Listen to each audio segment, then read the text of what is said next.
প্রিয় দর্শক, আসসালামু আলাইকুম। জামাত নেতা ঢাকা 17 আসনে একটি বক্তব্য দিয়েছেন। এই বক্তব্যটি সারা বাংলাদেশে রীতিমতো সোশ্যাল মিডিয়াতে ভাইরাল।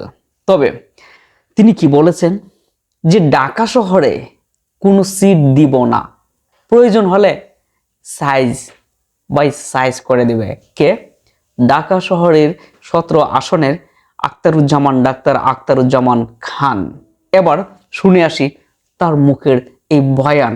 তিনি কাকে সাইজ করতে চাচ্ছেন এবং একটা সিটও দিবে না ঢাকা শহরে। শুনে আসি আখতারুজ্জামান খানের মুখ থেকেই তিনি কি বলেন। ঢাকায় কোনো সিট দেবো না, নিজের মতো কি করে এটা ভয় পাবে না, সব একেবারে সাইজ কি করে এটা ভয় পাবে না সব। প্রিয় দর্শক, আপনারা ইতিমধ্যেই শুনতে পেয়েছেন আখতারুজ্জামান খানের যে কথাগুলো তিনি বলেছেন যে ঢাকা শহরে কোনো সিট দিব না, প্রয়োজনে সব সাইজ হয়ে যাবে। এই কথাটা আসলে কাকে ইঙ্গিত করে বলেছেন অবশ্যই আপনারা কমেন্টে জানাবেন। আপনাদের কাছে বিনীত অনুরোধ। তবে এই ঢাকা 17 আসনে কে হবে আগামী সংসদ সদস্য, সেটাও কিন্তু একটা চিন্তার বিষয়। তবে ডাক্তার আখতারুজ্জামান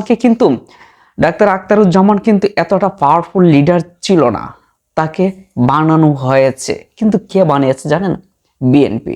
বিএনপিরা এই আখতারুজ্জামানকে বিভিন্ন সময়ে হুমকি ধামকি এবং তার নির্বাচনী প্রচারণায় ব্যাপক হারে কিন্তু বিএনপি বাধা সৃষ্টি করেছে।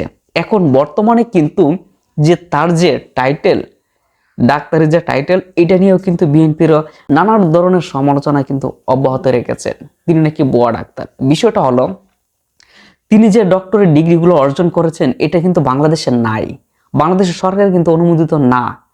তিনি যে বড় বড় ডক্টরের ডিগ্রি অর্জন করেছেন এটা কিন্তু বাইরের এই ডক্টরের ডিগ্রিগুলো কিন্তু বাংলাদেশ অনুমোদন না, যার ফলে তিনি নির্বাচনী যে ইস্তেহারে যে ঘোষণা করেছেন, তার বায়োডাটাগুলো জমা দিয়েছেন, এখানে কিন্তু তারা একটা প্রশ্নবিদ্ধ করেছেন। কিন্তু এই আখতারুজ্জামানের যে সব ডিগ্রি আছে ঠিক একই ডিগ্রি কিন্তু জাইমা রহমানেরও আছে।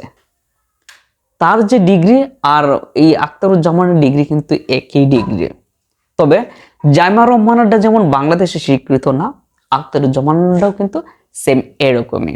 কিন্তু এটাকে নেগেটিভ নেওয়ার কোনো সুযোগ নেই, কিন্তু বিএনপিরা এটাকে নেগেটিভ প্রচার করছে। এভাবে কিন্তু আখতারুজ্জামান আস্তে আস্তে আজকের ঢাকা 17 আসনের এক ধরনের বড় ধরনের এক লিডার হয়েছে। এই লিডার কে বানিয়েছে জানেন? বিএনপি। আপনারা যত তাদেরকে নিয়ে এভাবে নেগেটিভ অ্যানালাইসিস করবেন, তাদের জনপ্রিয়তা ততই বেড়ে যাবে। আপনারা পারবেন না, কারণ তারা শিক্ষা দীক্ষা জ্ঞানে অনেক উপরে আপনাদের চেয়ে। ওরা কিন্তু আপনাদের চেয়ে কম বোঝে না। প্রিয় দর্শক, ভিডিওটি ভালো লাগলে অবশ্যই সাবস্ক্রাইব করে পাশে থাকবেন নিত্য নতুন ভিডিও পেতে। আল্লাহ হাফেজ।